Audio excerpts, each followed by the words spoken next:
All right. I think we're live, guys. Welcome back to another Coffee Break Live. I have been away for a couple days. I've been sick, feeling a lot better today. I am still drinking the Gatorade because I'm pretty dehydrated, probably. I had the fever and the chills and the head cold, and I was trying to sleep, and my head was hurting. My head was pounding pretty much all night, the night before last, and all day yesterday. So it was very unpleasant, but we are back today, and I feel at about 85%. So it's surprising how difficult it was yesterday to try to remain sitting upright without my head just pounding and feeling awful. So that I'm very grateful that I am able to do that today, and I think it's only getting better from here. Let's see, we got David Cook's RV in the house. Oh, David Cook's RV, how's it going? I think I know who that is. I think that's David from my core group. I could be mistaken. A DHD.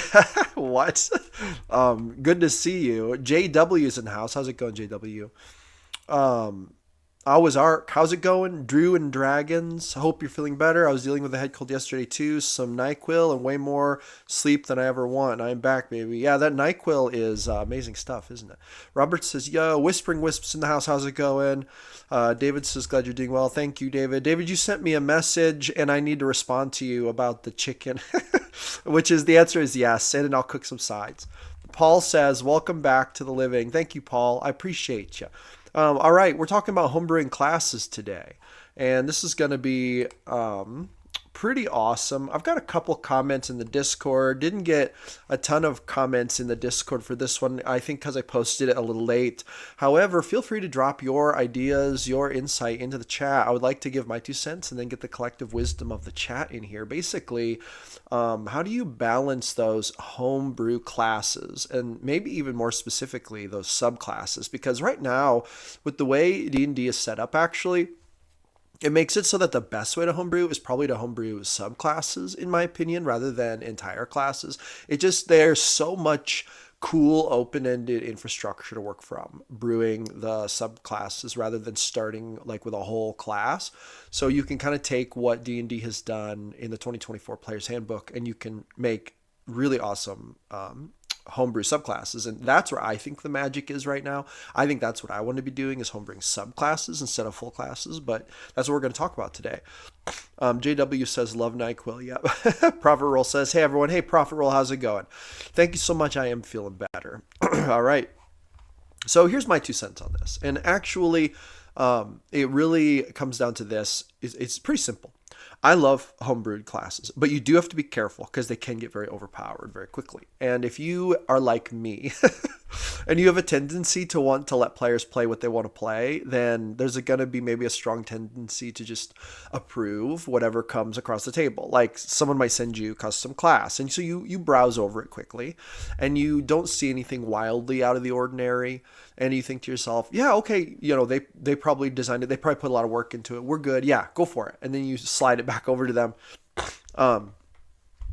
This is one of the quickest ways to get out of balance. And it's one of the quickest ways to get a player playing a broken class, because the truth is you do want to look closely at it. You want to look close at like little things, like every little detail, especially details having to do with bonus actions. Like people can get a wild number of actions and attacks by abusing bonus actions. So like things like that, like you've got to really watch out for those little things like getting advantage on certain saving throws. There's a lot to watch out for. And so basically my first rule of thumb is you should really look at those subclasses. And then, there was a comment here, and I think that John Haney was the one who said it. Start with a similar class and use the same numerical values, but with the features you want, and play test a lot to make sure it's balanced. John Haney saying this. He's one of our counselors. Shout out to John Haney. If the class is for your home game, make sure you communicate with the player with the understanding that this is a play test, and things might change if they are proving to be overpowered or underpowered.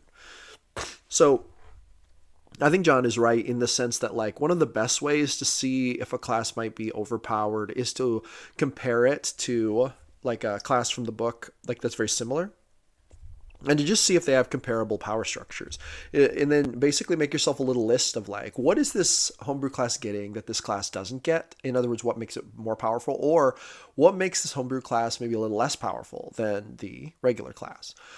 And so you can kind of go through and you can make a determination on that. That's what I like to do, and I think that's the best thing. And this is actually way more easy than ever right now with subclasses. So like, for example, Calf, who's going to be playing on my Tuesday night games starting February 11th. We're going to start streaming those every Tuesday evening, 7 to 10 p.m. The Barren Lands, a game of brutal Arctic survival. We're playing D&D 5e 2024 version. And basically, he made a homebrew paladin subclass. And what I did was I took it and I basically compared it to the other paladin subclasses. Okay, like making sure all the points kind of line up to where it's like balanced. Now, I didn't do a super in-depth overview of that. I looked at it close enough that I thought, okay, this is fine for now.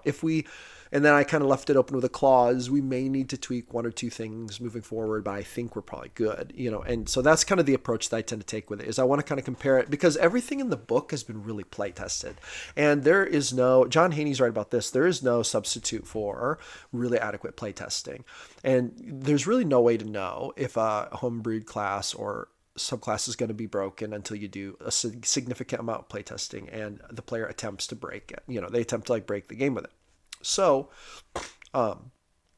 that's kind of my 2 cents on it. I think that is the best way to homebrew classes. And other than that, just be imaginative. I love to stick things in homebrew classes that you don't normally find. For example, right now, I'm a big fan of maneuvers, like combat maneuvers. You know how they used to give monks like maneuvers, and they used to do that with them. I think Pathfinder used to do that with there was like a fighter class, but it was more specialized than a fighter. What was the one? It was like a tactical fighter class or whatever. But anyway, there are cool maneuvers you can give them, like instead of abilities, like in combat maneuver, like for martial classes. I think that's really cool. I think that's super cool. But anyway, all right. So let's get to some of these other comments here. JW says, somebody mentioned this in the Discord, but I think semi-reskinning a current class subclass is a great way to stay balanced. I would agree, JW. I think that's very on point. Victory Lane Exotics Bill's in the house. Hey, everyone. How's it going? Cognosante says, hey, now. I'm glad you're feeling better. Thank you, Cognizant. Whispering Wisp says, finding the average of damage boost per level, the world impact of non-combat and ribbon abilities, and sticking strictly to a particular theme-focused approach to the world. Okay, so finding the average of damage boost per level, the world impact of non-combat and ribbon abilities, and sticking strictly to a particular theme or focused approach. Those would be your rules, I'm assuming, for homebrewing classes. I like it. Those sound pretty accurate to me. Victory Lane Exotic Spill says, I'm letting my wife play a fairy. Think Tinkerbell and a ranger. I like it. Don't forget to hit that like. Yes, thank you. Hit that like button. Kelf is in the house. What's up, Kelf? Cognoscente says, just call me Cog. Can do. ADHD says, I have actually been making subclasses for Tales of the Valiant and selling them. My first few are a bit unbalanced, but they are for my game. The new ones are more in line with the main system. Oh, okay, gotcha. So you've been making subclasses for a while now. Do you have any tips? What are your tips, ADHD? How do you come around to that process of making a subclass that works real well? And if you're selling them, people must like them, right? So this must mean that you've been successful to a point. We had another comment in the chat here. Zenaroshi said, I would like to hear about scaling homebrew items, class-specific items, alignment-specific items, when to give and when to remove them, when is it too much or too little, growing items or giving new items to address level power creep as time goes by. I have a lot of questions, it seems. So there's a lot there.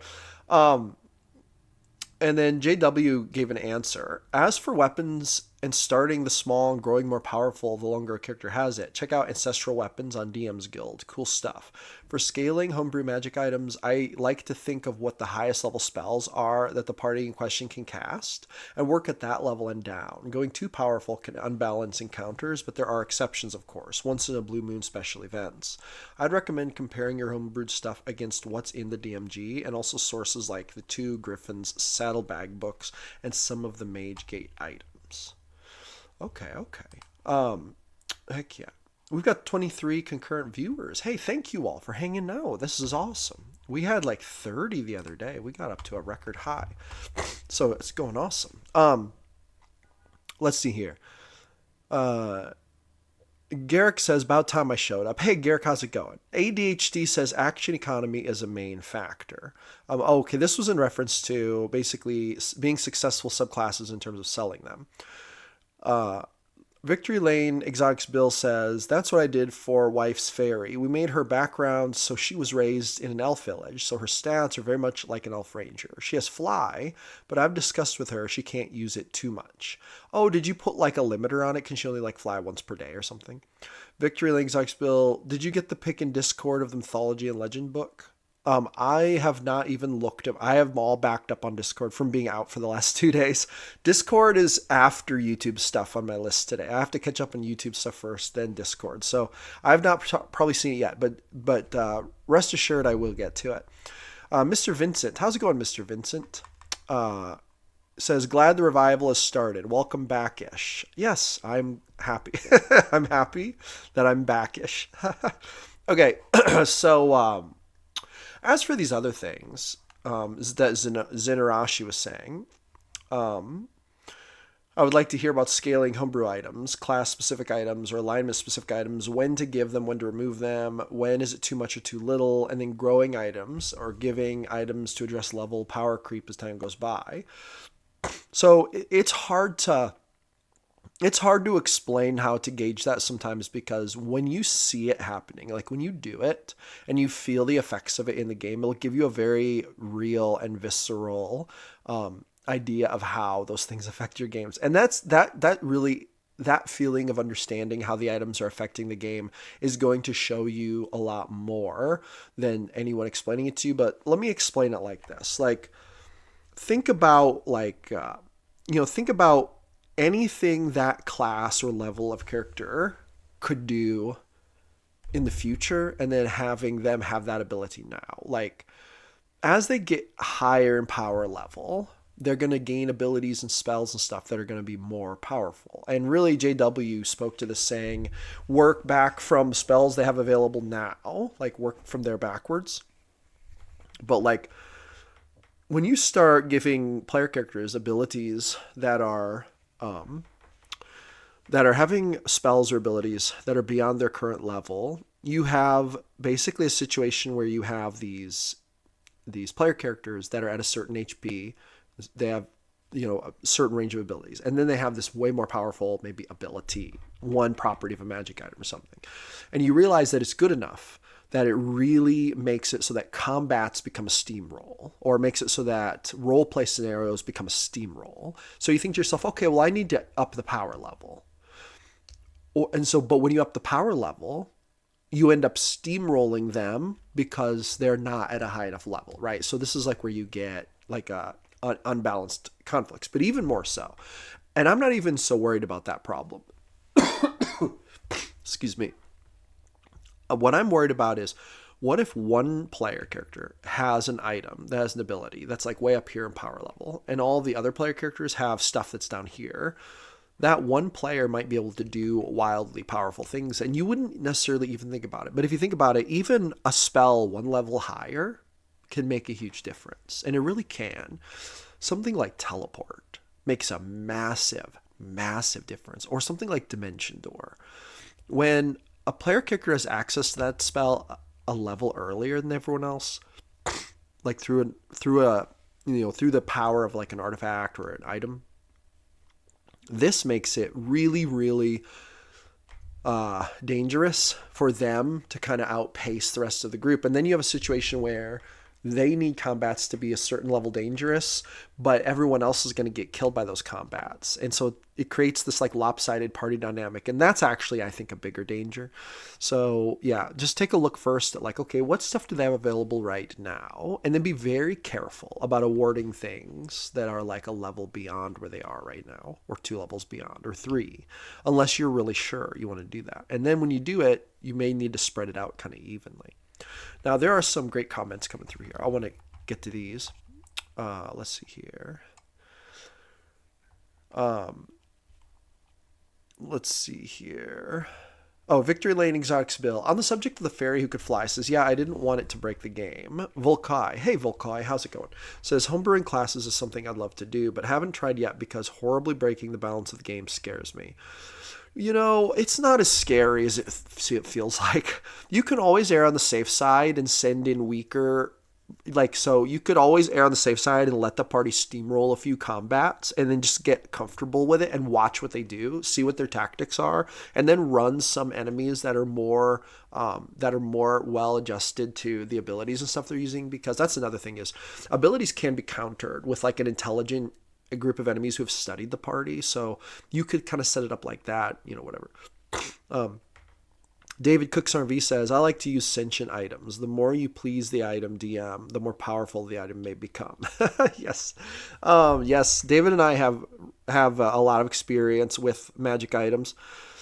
Sentient magic items. So here's the thing about them. There is an upside and a downside to them. And this is going back to Zenarashi's comment about sentient items, which was a part of the homebrew items, class specific items and such. The thing about sentient items is that they can be so much fun, but they're a lot to track, and you have to be ready to track them because sentient items are probably going to have their own agenda. They're going to have their own personality. They're going to have their own stakes. And so if you just play reactive as a sentient weapon, it kind of takes away from it. So if you're not ready to play a proactive sentient weapon, you might want to back off and not really run one. You might just want to run a magic item with some flair. But if you want to really run a sentient item, you have to treat it like an NPC to a certain point. And you have to give it even more attention because it's in the possession of a player character. I have to cough one moment.